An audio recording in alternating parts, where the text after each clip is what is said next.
안녕하세요. 세상의 모든 책을 다 읽어드리는 책 속의 달봉이입니다.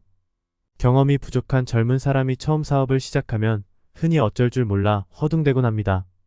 특히 좌절을 겪거나 의욕이 꺾이기라도 하면 넋을 잃고 자신이 어디로 가고 있고 어떤 선택을 해야 할지를 알지 못합니다.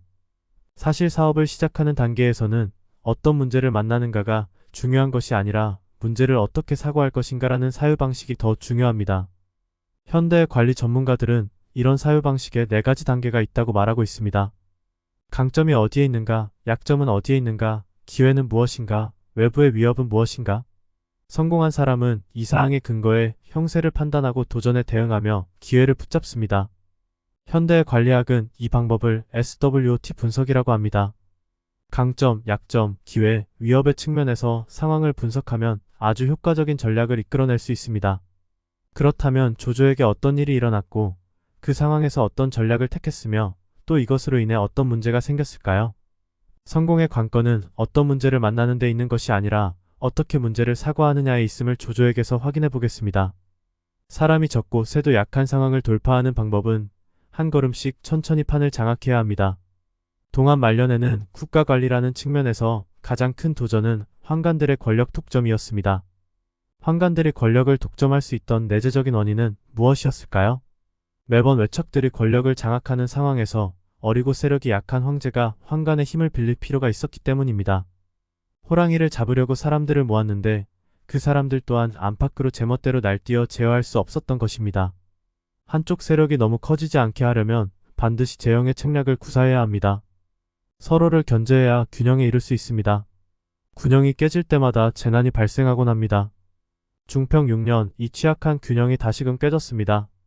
한 영제가 죽고 하태우가 조정일에 관여하면서 외척인 대장군 하진이 권력을 장악했고 앞서 영제가 총애하던 황관건석은 그때 이미 상공교의로 병권을 장악해 하진보다 더 큰 권력을 누리고 있었습니다. 이렇게 황관 집단과 외척 집단이 음으로 양으로 다투면서 모순이 격화되던 시기에 중궁교의였던 원소는 황관 집단을 제거해야 한다고 주장해 하진의 중용을 받았습니다.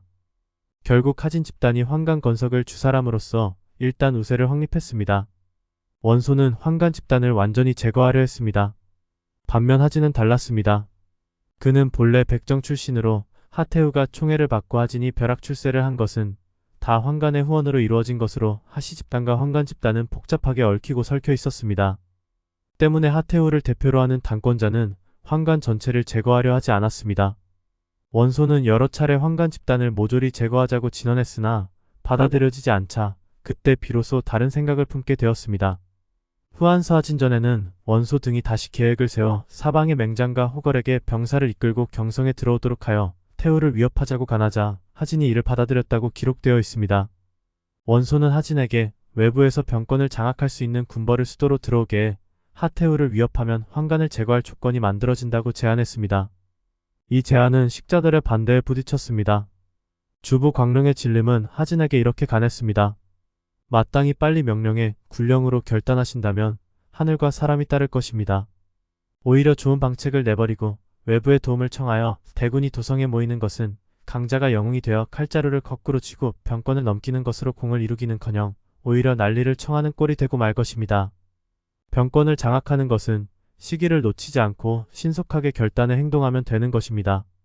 외부인을 불러들이면 각 지역에 호걸이 모이게 됩니다. 그러면 분명 주객이 전도되어 그 중에 강자가 주인이 될 것인데 그때가 되면 어디서 자신의 지분을 주장할까요? 그래서 진림은 원소의 의견이 마치 보검을 거꾸로 들고 손잡이를 다른 사람에게 주는 것이라 여겼습니다. 목적을 달성하기는커녕 도리어 커다란 혼란만 초래하리라 보았던 것입니다. 정근교의였던 조조는 이를 훨씬 명확하게 인식하고 있었습니다. 삼국지무제기에는 조조가 이를 듣고 웃으며 말한 내용이 기록되어 있습니다. 황관들은 예전부터 항상 있어 왔습니다. 단지 군주가 그들에게 부당하게 권력과 총애를 주어 오늘날에 이른 것입니다. 그들의 죄를 다스리려면 당연 가장 큰 원흉만 주사라면 되는데 이는 옥리 한 명이면 충분합니다. 어찌 외부에 있는 군사를 불러들일 필요가 있겠습니까? 그리고 황관을 모두 죽이겠다는 계획은 분명 누설될 테니 결국 실패하리라 봅니다. 조조는 황관의 존재 자체는 정상적이지만 그들의 권력이 너무 커서 제어할 수 없는 것이 문제의 핵심임을 알았습니다. 어지러운 정치를 해결하려면 제도를 만들어 향후 관리 감독을 강화하면 될 것이지 환관 모두를 죽일 필요도 없고 나아가 밖에서 군대를 불러올 필요는 더욱 없음을 예리하게 지적했습니다. 이는 마치 격리가 공금을 유용했다고 모든 격리를 없애고 외부에서 사람을 데려올 필요가 없는 것과 같습니다.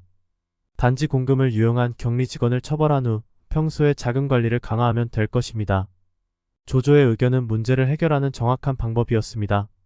교육으로 설득할 수 있으면 제도적 수단을 적게 쓰고 제도적 수단으로 가능하다면 사법 수단을 적게 쓰며 사법 수단으로 가능하다면 군사적 수단을 쓰지 말라는 것이고 문제 해결은 자신의 강점은 최대한 발휘하는 것이지 외부의 힘을 빌리는 것이 아니라는 것이 의견의 핵심입니다. 기업 경영이 위협에 직면했을 때 다른 사람의 강점을 활용해 위협에 대응하는 것이 전략적 대책이지 다른 사람의 강점으로 위협에 대응하거나 아주 커다란 위협으로 작은 위협에 대응하는 것은 대책이라 할 수 없습니다. 이는 성한 살을 도련의 상처 위에 붙이는 격으로 뒤시를 생각하지 않고 유해한 수단으로 발등에 불을 끄기에만 급급한 어리석은 방안일 뿐입니다. 무엇이 어리석은 방안일까요? 자신의 조직이 해결할 수 있는 일을 기어이 다른 사람에게 넘기고 또 그 일을 넘겨받은 사람을 위해 하지도 못하고 장악할 수도 없는 것입니다. 하지만 조조의 의견은 받아들여지지 않았고 결국 동탁을 낙양으로 불러들여 국가와 관중 지역의 백성에게 치명적인 재난을 초래했습니다. 우리는 이 사건에서 원소가 주요 책임을 져야 한다고 생각합니다. 동탁을 불러들인 것은 원소가 내놓은 아주 어리석은 장깨였습니다. 원소는 왜 이런 방안을 제시했을까요? 원소가 멍청해서였을까요? 그렇지 않습니다. 원소는 조금도 멍청하지 않았습니다. 원소가 동탁을 불러들인 이 사건에 관한 후한서하진전의 기록에 원소 또한 본디 도모하는 바가 있었다라는 의미심장한 구절이 있습니다. 원소는 항상 꿍꿍이가 있었습니다. 그는 권력을 잡으려고 환관과 외척의 틈새를 뚫고 자신의 길을 찾으려 했습니다. 하지만 세력이 부족하고 영향력이 작아 아무도 듣지 않는 상황이었습니다. 때문에 새로운 힘을 끌어들이면 자신의 불리한 처지를 개선하는 데 도움이 될 것이라고 생각했던 것입니다. 아마도 이는 원소의 얄팍한 계산이었을 것입니다. 확실히 원소가 사심이 있어 이런 생각을 했다고 생각합니다. 어리석은 생각은 종종 사심이 있을 때 생겨납니다. 바꾸어 말하면 어리석은 생각은 얄팍한 계산의 부산물로 얄팍한 계산은 항상 어리석은 생각을 수반합니다. 우리는 누가 보아도 분명하게 사기이거나 나중에 분쟁이나 손해가 생길 일을 하는 사람을 자주 볼 수 있습니다. 그런 사람을 보면 대다수 사람들은 무릎을 치며 이렇게 형편없는 방안은 생각하기 어려운 것인데 혹시 뇌가 없는 사람들 아니야 라고 힐난합니다. 사실 그 사람들은 뇌도 있고 머리도 좋은 사람들입니다. 단지 결정할 때 얄팍하게 계산기를 두르려 개인적으로 이득을 꾀한 것일 뿐입니다. 일단 얄팍한 계산을 하는 순간 어리석은 생각은 자연스럽게 따라오게 됩니다. 그래서 저는 자신이 총명하다고 생각하는 사람이 중대한 결정을 내려야 하는 요직을 차지했을 때면 절대 사심을 가지고 작은 이익을 얻으려 하지 말라고 충고합니다. 만약 그렇게 하지 않고 계산기를 두드리다 보면 문제가 생겼을 때 자신도 깜짝 놀랄 만큼 잘못된 판단을 하는 실수를 하게 될 공산이 아주 큽니다. 누군가는 원소가 아니라 동탁이 나쁜 것을 탓해야 한다고 주장합니다. 동탁과 함께 들어온 군벌로는 정원도 있었는데 정원을 좋은 사람이었다고 합니다. 문제의 본질은 늑대를 집안으로 끌어들인 것이 아니라 늑대의 야심이라는 것입니다. 물론 동탁을 증오할 수 있지만 경솔한 결정으로 아무런 방비도 없이 동탁을 끌어들인 사람 역시 그 허물을 면하기 어려운 것입니다. 동탁이 처음 낙양에 들어왔을 때는 정권을 좌우하고 국가를 재난에 빠뜨릴 실력을 근본적으로 갖추지 못했습니다. 그럼에도 동탁이 목적을 달성할 수 있었던 원인은 중앙정부의 관료 집단이 움직이지 않았기 때문입니다. 아무런 행동도 취하지 않고 동탁이 하나하나의 권력을 잡아가는 것을 눈뜬 채 바라보기만 했던 것입니다. 그렇다면 처음 동탁이 비교적 약했을 때 왜 아무도 나서서 동탁을 반대하지 않았는지 물을 수밖에 없습니다. 이런 천하의 간적이 온갖 악행으로 국가와 백성에게 재난을 끼치는 것을 보고도 상관하는 사람이 아무도 없었던 것일까요? 이 문제를 이야기하려면 장막 안으로 들어온 낙타 이야기를 알아야 합니다. 동탁은 장막 안으로 들어온 낙타처럼 단숨에 동안 정권을 뒤집으려 하지 않고 매번 얼굴에 미소를 띠고 조금씩 안으로 밀고 들어갔고 또한 처음부터 장막을 들쑤시는 것이 아닌 장막을 유지 보수하는 일에 참여했습니다. 동탁이 그간 환관들 때문에 소외되었던 사대부들을 발탁하고 인재를 선발해 고위직에 앉히고 자신의 측근들은 아무도 발탁하지 않았음을 알 수 있습니다. 훌륭한 간부 정책의 요점은 조직을 안정시키는 것에 있습니다. 동탁의 이 책략은 크게 성공을 거두었습니다. 그의 실력이 비교적 크지 않았던 시기에는 아무도 그를 반대하지 않았습니다. 모두 동탁을 비교적 잘 받아들였던 것입니다. 동탁이 사용한 책략의 본질은 처음에는 작은 요구로 승낙을 얻고 이후 점차 요구를 확대할 경우 뒤에 큰 요구를 해도 쉽게 받아들여진다는 것입니다. 미국 심리학자 조너선 프리드먼과 스콧 프레이저가 1966년 무압력의 순종과 문지방을 넘어서는 기술에 관한 현장 실험을 했습니다. 한 팀에서는 무작위로 가정집을 방문해 그 집 창문에 작은 간판을 걸 수 있도록 요청했습니다. 주부들이 흔쾌히 동의한 후 일정 시간이 지나 다시 크고 그다지 어울리지도 않는 간판을 정문에 세울 수 있도록 요청했는데 주부의 50% 이상이 동의했습니다. 다른 팀에서는 무작위로 가정집을 방문해 직접적이고 큰 그다지 어울리지도 않는 간판을 정원에 세워달라고 부탁했는데 20%도 되지 않는 주부만이 동의했습니다. 이 법칙은 다른 사람을 움직이게 하거나 거절당하는 것이 걱정될 경우 먼저 유사하지만 비교적 작은 일부터 부탁해야 한다는 것을 말해줍니다. 상대가 작은 요청을 수용한다면 큰 요구도 쉽게 받아들일 수 있다는 것입니다. 이 책략은 한치를 얻은 후 한 척을 향해 나아간다는 것으로 이를 낙타 효과라고 불러보겠습니다. 이는 만약에 상대가 요청을 거절하는 것이 두렵다면 먼저 들어주기 쉬운 간단한 요구를 한 다음에 좀 더 큰 요구를 하면 훨씬 쉽게 성공할 수 있다는 것입니다. 예를 들어 한 여학생이 룸메이트와 함께 쇼핑을 가고 싶은데 상대의 기분을 모를 때는 어떻게 하는 것이 좋을까요? 낙타 효과를 적용해 쇼핑을 가는 것보다 손쉬운 부탁을 먼저 하는 것입니다. 언니 미안한데 그 수건 좀 건네주세요 라고 부탁하고 수건을 건네주면 다시금 기금 몇이지요? 라고 묻습니다. 이렇게 상대가 두 가지 부탁을 다 들어준 이후에 쇼핑을 가자고 한다면 쉽게 성공할 수 있습니다. 먼저 작은 요구로 상대의 마음을 부드럽게 만든 후 다시금 큰 요구를 하는 것입니다. 다른 방면에서 이야기해 보겠습니다. 상대가 몇 차례 작은 요청을 들어주면 이후의 큰 요청은 훨씬 쉽게 승낙함을 상기하십시오. 중대한 의사결정의 과정에서 작은 요구를 하는 사람들의 속셈이 이 문지방 넘어서는 기술을 사용해 꼼짝하지 못하게 하는 것일 수 있음에 주의하십시오. 상대의 작은 요구를 몇 차례 들어주면 쉽게 경각심을 잃고 상대의 수에 말려들 수 있습니다. 동탁은 처음 우세를 점하지 못했을 때 이렇게 한 걸음 한 걸음 세를 확장하며 권력을 장악하는 방법을 사용했습니다. 매번 조금씩 얻다 보니 저항은 아주 미약했고 강렬하게 반대하는 사람도 없었습니다. 국면이 무르익어 세가 확실해졌을 때는 반대하는 사람이 있어도 이미 늦었던 것입니다. 관리학에는 돌변보다는 조금씩 변하는 것이 더 두려운 일이다라는 관점이 있습니다. 이 규율은 미지근한 물에 개구리를 집어넣는 이야기와 같습니다. 개구리를 끓는 물에 넣으면 곧바로 튀어나옵니다. 만약 찬물에 넣고 조금씩 열을 가하면 개구리는 온도의 변화를 무시하고 나올 생각을 하지 않다가 결국에는 죽고 맙니다. 동안의 중앙정권은 마치 한 마리의 커다란 개구리로 동탁이 빙그레 웃으며 대야에 조금씩 열을 가하자 서서히 붕괴되면서도 근본적으로 뛰쳐나올 생각은커녕 몸을 움직일 생각조차 하지 않았던 것입니다. 종합하면 완만한 변화는 더욱 조심해야 합니다. 돌변은 즉각 반항할 생각을 갖게 하지만 부지불식간에 완만하게 변화하는 것은 반항할 생각을 잊게 하기 때문입니다. 개인의 사업 발전부터 국가와 민족의 발전, 크게는 지구의 환경과 인류의 생존 발전에서 가장 두려워해야 할 것이 이러한 미비입니다. 이러한 무감각, 마비를 돌파하고 작은 문제에서도 큰 추세를 볼 수 있으려면 뛰어나와야 할 때 반드시 뛰어나와야 합니다. 큰 일을 하는 사람은 작은 일에서도 추세를 보고 자리를 팍차고 일어날 용기와 역량이 있어야 합니다. 사람이 너무 긴장을 하면 판단이 흐려진다고 합니다. 이러한 경우를 조조를 통해서 한번 알아보도록 하겠습니다. 서기 189년 가을, 동안의 도성 낙양은 자신을 파괴할 서량 군벌 동탁을 맞아들였습니다. 사실 동탁은 청하지 않았는데 알아서 온 것이 아니라 낙양 관리층이 열정적인 요청을 받은 후 온 것이었습니다. 낙양에 도착한 동탁은 자신의 게임 규칙에 따라 일을 처리했습니다. 규칙은 아주 간단하였습니다. 한마디로 죽음이었습니다. 황제 대신 백성 태우 등을 죽이는 것이었지요. 동탁은 자신의 말을 듣지 않거나 눈에 거슬리거나 앞길을 막는 사람은 모두 죽였습니다. 동탁은 마치 서북에서 온 사냥꾼처럼 활과 창, 칼을 들고 수도로 들어왔습니다.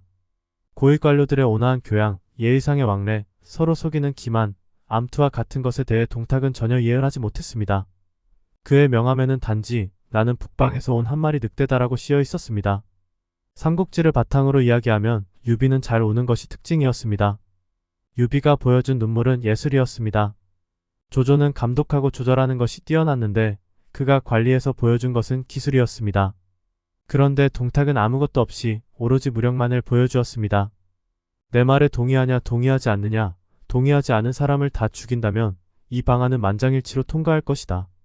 온화하고 우아한 행동거지에 익숙해 있던 낙양성의 고위관리들은 여태껏 그러한 종류의 인간을 본 적이 없었습니다.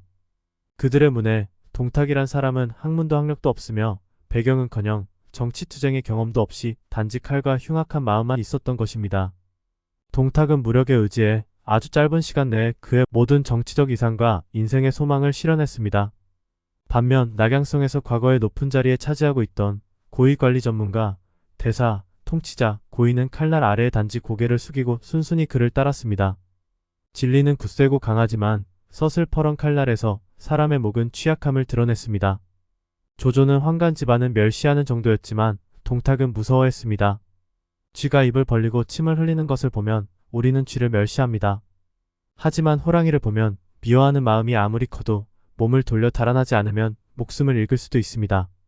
오색봉으로 건석의 숙부를 죽인 것을 시작으로 조조는 쥐와 같은 황간 집안을 무서워하지 않았습니다. 하지만 동탁은 정말 무서워했습니다.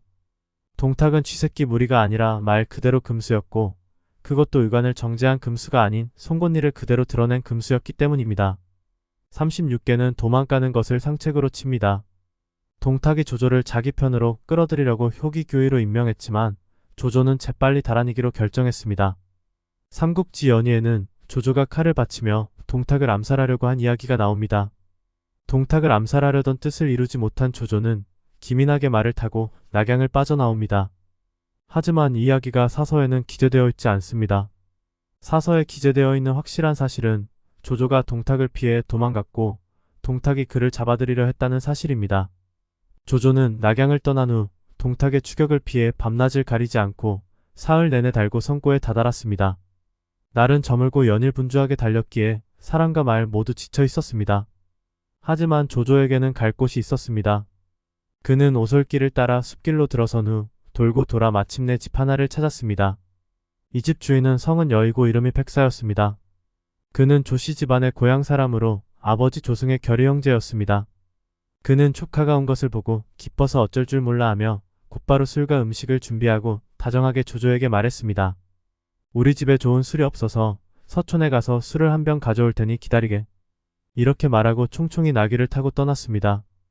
여백사의 이런 친절은 꼭 필요한 것이 아니었는데 이로 인해 한편의 비극의 서막이 올랐습니다. 이후 전경은 삼국지 연의에 다음과 같이 묘사되어 있습니다. 조조는 오래 앉아있다가 문득 집 뒤에서 칼 가는 소리를 들었다. 조조가 말했다. 여백사는 나의 아버지가 아니오. 조금 전 떠나는 모습에 잠옷 의심스러운 데가 있으니 가만히 엿들어 봅시다. 두 사람은 몰래 초당 뒤로 숨어들었는데 그때 묶어서 죽이는 것이 어떠냐라는 소리를 언뜻 들었다. 조조는 역시 그렇구나. 만약 먼저 손을 쓰지 않으면 반드시 저들에게 사로잡히게 될 것이오라고 하고는 진군과 더불어 칼을 빼들고 곧바로 쳐들어가 남녀를 불문하고 모두 죽였다. 그 수가 8이나 되었다. 집을 뒤지다가 부엌으로 갔는데 그곳에 돼지 한 마리가 묶여있는 것을 발견했다. 진궁이 탄식했다. 맹덕이 의심이 많아 선량한 사람을 잘못 죽였구나. 급히 집에서 나와 말을 타고 갔다. 채 이리도 가기 전에 여백사가 나귀에 술 2병을 사서 매달고 손에는 과일과 채소를 들고 오는 것을 보았다. 여백사가 조카와 진열령은 무슨 연유로 급히 떠나려 하는가라고 물었다. 조조가 죄인으로 쫓기는 몸이라 감히 오래 머무를 수가 없습니다 라고 하자 아무것도 모르는 여백사는 이미 집안 사람들에게 돼지까지 잡으라고 시켜놓았네. 조카와 진열령께서는 하룻밤 묵어가시게 속히 말을 돌리게나라고 말했다. 조조는 그 말을 따르지 않고 말을 채찍을 가하고 그냥 지나쳤다. 얼마 가지 않아 조조는 갑자기 칼을 빼들고 돌아서서 여백사를 부르며 저기 오는 사람은 누구입니까? 라고 물었다. 여백사가 잠깐 고개를 돌리자 조조는 재빨리 검을 휘둘러 여백사를 베었다. 진궁이 놀라 이게 무슨 짓이오라고 하자 조조가 말했다. 여백사가 집에 돌아가 사람들이 죽어있는 것을 보면 어찌 가만히 있겠소. 만약 사람들을 모아 추격이라도 한다면 그 화를 피하기 어려울 것이오. 진궁이 죄가 없는 줄 알고도 죽이는 것은 커다란 불이오라고 말하자 조조가 말했다. 차라리 내가 세상 사람들을 저버릴지언정 세상 사람들이 나를 저버리게 하지는 않을 것이오. 여씨 일가의 선량한 마음에 대한 보답은커녕 오히려 비극을 초래했습니다. 훗날 사람들은 이 사건을 들어 조조의 음험하고 교활한 성격을 평가하곤 했습니다. 하지만 오해로 여백사 일가를 살해한 이 사건의 이면에는 성격에 대한 문제 외에 한 젊은이의 성장에 아주 중요한 의미가 있는 규율을 발견할 수 있습니다. 이는 전세가 다급할수록 익숙함에 의존한다는 말과 같습니다. 조조가 오해로 여백사 일가를 살해한 사건을 통해 세 가지 기본 정보를 확인할 수 있습니다. 첫 번째, 조조는 긴장했고 이런 과도한 긴장이 정확한 판단을 방해했습니다. 두 번째, 조조는 암살에 대응하는 기본적인 훈련과 필요한 전략이 결여된 생활에서 선택을 했습니다. 세 번째, 조조는 여백사 일가의 근황에 대한 정보가 부족한 상황에서 경솔하게 여씨 집안을 들어갔고 여백사 또한 조조에게 집안 사람을 소개하는 것을 잊었습니다. 여기서 세 가지 정보의 근거에 젊은 사람에게서 흔히 볼 수 있는 한 가지 실수에 대해 이야기하려 합니다. 예를 들면 어제 오후에 저는 지방에서 돌아와 학교에 수업을 하러 가기 위해서 서두르다가 택시 뒷좌석에 책 몇 권을 놓고 내리고 말았습니다. 친구가 보내준 책이어서 붉은색과 흰색이 섞인 종이봉투로 씌운 데다가 눈에 잘 보이게 바로 옆에 놓았는데도 잊어버렸던 것입니다. 여기서 재미있는 사실은 차 트렁크에 두었던 가죽 가방과 그 옆에 있던 눈에 띄지 않았던 물병은 잃어버리지 않았던 것입니다. 왜 눈에 띄지 않았던 것은 잃어버리지 않고 오히려 곁에 두었던 눈에 띄는 것은 잃어버렸을까요? 이치는 간단합니다. 가죽 가방과 물병은 항상 가지고 다니던 것이어서 익숙한 물건이었기 때문입니다. 반면 붉은색과 흰색이 섞인 봉투는 몸에 지니고 다니던 것이 아니어서 익숙하지 않았기 때문에 마음속에 선명한 인상이 남아있지 않았던 것입니다. 이렇게 사람들은 긴장된 상황에 처하면 중요하지만 익숙한 사물을 아주 쉽게 잃어버리는 실수를 하게 됩니다. 익숙하지 않은 무언가를 만났을 때 긴장하면 종종 실수를 하게 마련입니다. 이런 실수를 해결하는 방법은 아주 간단합니다. 첫 번째는 긴장된 상황에서 벗어나는 것이고 그 다음에는 최대한 자신에게 익숙한 장비와 책략을 사용하고 자신이 분명히 알고 있는 내용을 말하는 것입니다. 익숙함으로 긴장에 대응하는 것입니다. 다시 조조로 돌아가 봅시다. 첫 번째, 이번 조조의 탈출은 동탁의 추격을 피해 혼자 몰래 달아나야 하는 생사가 달린 위급한 상황이었습니다. 그래서 그는 아주 긴장된 상태에 있었습니다. 두 번째, 조조는 암살 위험이라는 상황에 익숙하지 않았고 암살에 대비하는 훈련을 받은 적이 없었습니다. 세 번째, 조조는 여백사의 집안 상황에 대해 잘 알지 못했고 여백사도 그에게 알려주지 않았습니다. 이는 확실히 긴장이 준비되지 않고 익숙하지 않은 상황을 만나 오해로 자기 편을 죽인 실수를 범하게 된 것이었습니다. 만약 조조가 암살과 기습에 대비하는 훈련을 받았다면 본래 돼지를 잡으려고 한 행위를 자신을 죽이려고 한 행위로 오해하고 살인하지는 않았을 것입니다. 종합해보면 차라리 내가 세상 사람들은 저버릴지언정 세상 사람들이 나를 저버리게 하지는 않을 것이오라는 구절은 한편으로는 조조의 의심 많고 음험한 성격을 반영하고 이런 성격의 그림자는 그의 일생을 따라다닙니다. 또 다른 한편으로는 조조는 준비가 충분하지 않았고 임기응변이 부족했다는 약점을 반증하기도 합니다. 동탁의 추격에서 벗어난 조조는 사람은 적곳에도 약한 상황에서 한편으로는 조심스레 자신을 보호하고 다른 한편으로는 기회를 붙잡고 자신의 사업 발전을 추진했습니다. 여기서 그가 사용한 책략은 돌파 책략, 보안 책략, 낚아채는 책략이었습니다. 사람이 작은 이익을 따르면 그 이름을 천하에 알리지 못한다고 하였습니다. 동탁은 낙양에 남아 부자들을 잡아들이라 명해 죄명을 만들어 죽이고 그들의 재산을 몰수했는데 그로 인해 죽은 사람이 부지기수였습니다. 또 여포를 보내 선제의 황릉과 공경이하의 묘를 도굴해 값진 보물을 강제로 약탈했습니다. 마지막으로 낙양성에 불을 질러 낙양 200리를 모두 초토화했습니다. 동안개국 이래 200여 년 동안 번성했던 낙양성이 하루아침에 이렇게 불타버리고 말았습니다. 동탁의 폭정은 온천하 사람이 이를 갈며 증오하기에 충분했습니다. 이로 인해 반동탁의 연합은 진정으로 천시화질이 그리고 인하를 얻었습니다. 이상하게도 이와 같은 우세를 점하고서도 동맹군 누구도 직접 나서서 동탁을 향해 진공하지 않았습니다. 그 원인은 분석할 만한 가치가 있습니다. 싸움의 모형 하나를 이야기해 보겠습니다. 두 산 사이에 하나의 골짜기가 있는데 아래는 만길 깊이의 시면이 있고 중간에는 나무로 된 다리 하나가 있습니다. 한 마리는 흑양이었고 한 마리는 백양이었습니다. 그 다리는 너무 좁아 양 한 마리가 겨우 통과할 수 있었습니다. 그래서 흑양과 백양은 다리 위에서 대치했습니다. 흑양이 내가 급한 일이 있으니 길을 양보하시오라고 하자 백양은 내가 더 급하니 나에게 양보하시오라고 했습니다. 두 마리 양은 만약 한쪽이 양보하면 양쪽 모두 순조롭게 통과할 수 있지만 양쪽 모두 양보하지 않는다면 함께 먼 길 깊이의 골짜기로 떨어져 죽을 수 있는 국면에 처해 있습니다. 여기서 문제는 대체 어떤 양이 양보할까입니다. 판단을 쉽게 하기 위해서는 기본적인 유형 정보가 필요합니다. 먼저 흑양이 가난한 사람이고 백양이 부자라면 누가 양보하겠습니까? 한번 생각해 보십시오. 다시 하나의 정보를 더 해보겠습니다. 만약 흑양이 막 파산했고 백양이 1억 원의 복권에 당첨되었다면 누가 양보할 것인지 추측해 보십시오.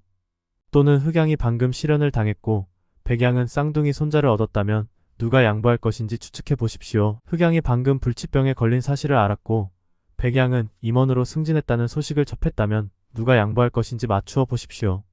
문제는 아주 분명해졌습니다. 답은 행복한 사람이 양보한다는 것입니다. 결론은 바로 행복하지 않은 사람이 더 투쟁적이다라는 사실입니다. 앞길이 순조로운 데 비해 위험이 너무 크면 아무도 모험을 걸고 싸움에 나서지 않을 것입니다. 이로부터 두 가지 결론에 이를 수 있습니다. 첫 번째, 아주 사소한 일로 늘 화를 내고 걸핏하면 다른 사람과 다투는 사람은 삶의 질이 분명 낮고 가련한 사람일 것입니다. 두 번째, 잘 살고 있을 때 사람들은 비교적 온화하고 모험적으로 싸우는 것을 좋아하지 않는다는 것입니다. 이런 규율에 비추어 각 지역에서 모인 제후들이 동탁과 마주했을 때의 심리를 분석해 볼 수 있습니다. 동탁 토벌에 참여한 제후들은 지금까지 잘 지내고 있었고 동탁의 행동이 자신의 이익에 큰 상처를 입히지 않는다면 굳이 모험적으로 싸울 필요가 없다고 생각했던 것입니다. 그래서 기득권자 가운데 국가와 민족, 천하백성을 생각하는 사람이 없었던 것입니다. 그들은 사태를 관망하며 감히 진군하지 않고 한 발짝 물러서는 책략을 택했던 것입니다. 변수의 전투에서 조조는 전술상으로는 실패를 했고 전략상으로는 승리를 거둔 전투였다. 그럼 여기에서 조조의 변수 전투가 무엇이 진정한 전략적인 안목인지 이야기해 보겠습니다. 미래에 서서 현재를 보고 인심의 근거의 미래를 보고 필요를 연구해 인심을 보고 아집을 버리고 수요를 본다라는 말이 있습니다. 아집은 자아에 집착해 그것을 마음에 두는 것입니다. 아집에는 주로 두 가지 장애가 있는데 하나는 내가 가지고 있는 것이고 하나는 내가 생각하는 것입니다. 내가 가지고 있거나 생각하는 것은 한 사람이 문제를 대하는 태도와 마음에 영향을 미칠 수 있습니다. 예를 들면 여름날에 버스 안이 사람들로 꽉 차 있습니다. 그때 버스에 올라타려는데 차 위에 있는 사람이 빨리 문을 닫으라고 소리치면 분명 화가 나 서둘러 몸으로 밀고 발을 밟으며 기어코 차에 올라탈 것입니다. 그런 사람이 차에 올라타자마자 첫 번째 내뱉은 말은 기사님 빨리 문 닫으세요입니다. 이 짧고 짧은 몇 초 만에 이전과 반대되는 사람으로 변한 것입니다. 왜 이렇게 급변한 것인지는 아주 간단합니다. 좌석이 있기 때문입니다.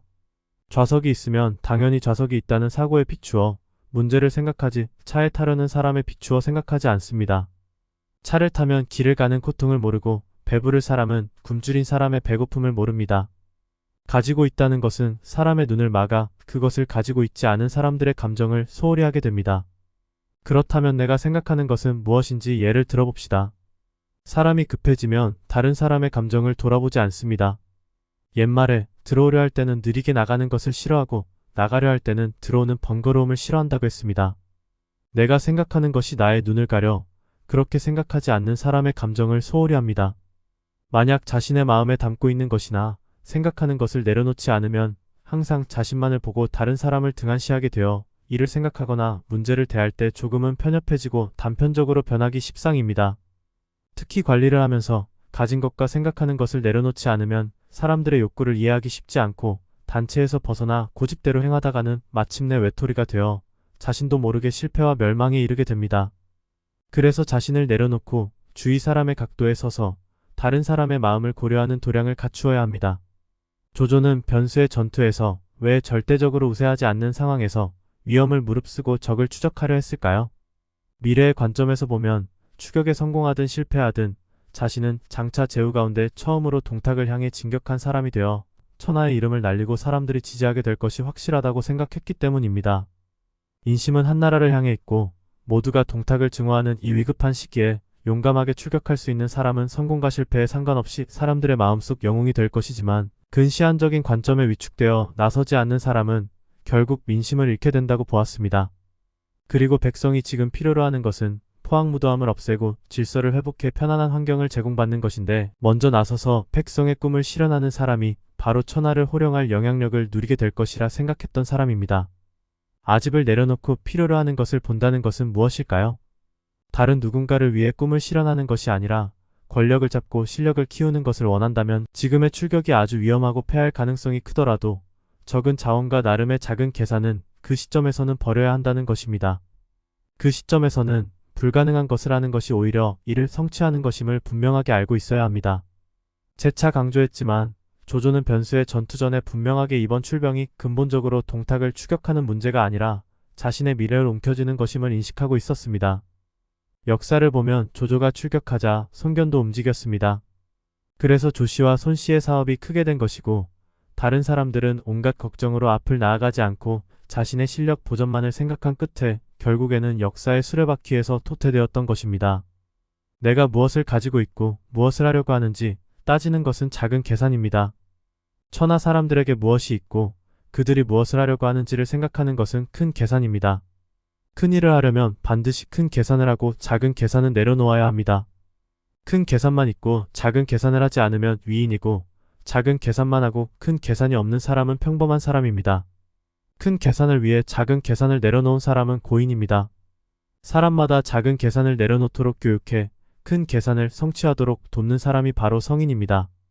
세상에서 가장 먼 거리는 머나먼 변방이 아니라 바로 맞은편에 있는 사람의 마음속에 내가 없을 경우의 거리입니다. 만약 상대의 마음속에 내가 없으면 눈앞에 있어도 보지 못하고 상대의 마음속에 내가 있으면 깊은 산속이나 저 멀리 바다에 있어도 찾아 나설 것이기 때문입니다. 맞은편에 있으면서도 모른 채 하는 것은 저 멀리 떨어져 있으면서 기억하는 것보다 못합니다. 1.